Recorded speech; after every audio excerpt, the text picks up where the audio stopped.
What is up, fellow nerds, and welcome to Not Your Status Quo. And in this InFocus episode, we will be focusing on Power Broker and Power Broker Incorporated. So let's get right into it, shall we? The Power Broker, the original Power Broker, was a businessman who gave superpowers to people in exchange for 70% of the earnings that they would make using those abilities. He is also responsible for the strength augmentation of U.S. Agent and Battlestar. Or as Tony Stark would call him, Galactica.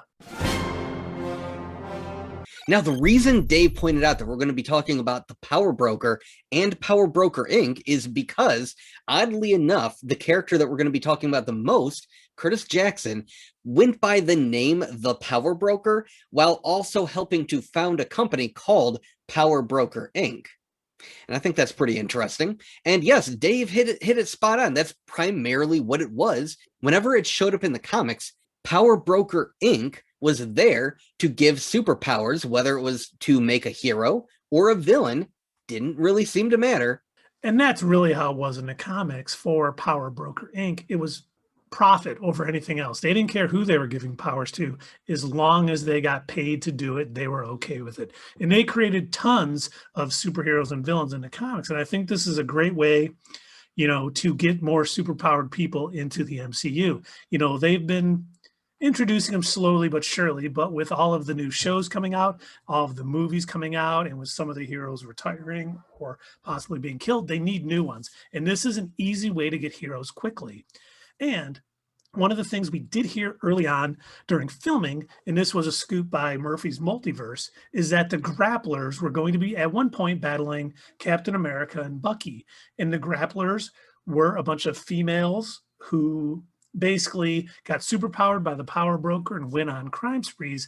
And I say this because there are some very important people. Pound Cakes was one of them, who turns to be a Captain Marvel villain. So maybe we'll see this character introduced in the Falcon and a Winter Soldier, but go on to be in Captain Marvel 2 as an early villain to fight.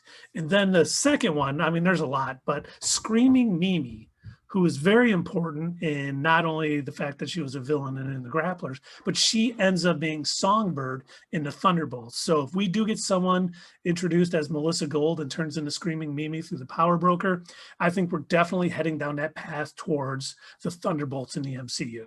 Power Broker Corporation was founded by Curtis Jackson, as we mentioned. It was using technology to augment the strength of paying customers. But there was another part to it. The strength augmenting process was risky, and half the subjects died or become severely deformed. But this information was kept from any of the participants. The Power Broker and Carl Malus, who he hired to help him with this, they used highly addictive drugs on their subjects, telling them the chemical in the drug was necessary to stabilize their powers, but that was not even true. And they took advantage of these people while they were drugged up. And that ties directly into what Keith was talking about before when he was saying that Power Broker Inc. was definitely profit over anything else. The way that they were going to keep these people under control, man, it was devious. Now, the other thing that I want to talk about, this is kind of something that we've mentioned in a few of our previous videos, but a close associate and definitely somebody who was related to the Power Broker and to Power Broker Inc. was Carl Malus, Dr. Carl Malus, and we brought him up before. Now, he has sort of appeared in the MCU in a way, but that might not all be canon anymore. Showed up in Jessica Jones season 2. He was kind of the primary villain, and then he eventually died off. Now, I'm wondering, in Power Broker Inc., are they going to reintroduce introduce to us in the MCU another Dr. Carl Malus? I'm curious what you guys think. Well, I think you know what I think. I think I made that pretty clear in one of our What's Next videos. It's not going to be Carl Malus who's working for the Power Broker, but it is going to be Arnim Zola is the one who is superpowering this. And, the Power Broker is just the money and the capital to get it all off the ground and give them the equipment and the resources they need to finish their experiments. Now, hold on, Keith. I thought the Power Broker himself had some powers. Am I thinking of something else? Power Broker in the comics did have a suit because he did use his own strength augmentation and maybe kind of overdosed on it, that he could no longer move because of how big his muscles were. So he needed this suit to kind of get around, and it gave him energy blasts, and it gave him the right to hover and all this other stuff. But it'll be interesting to see if that is actually shown in the first season of The Falcon and the Winter Soldier.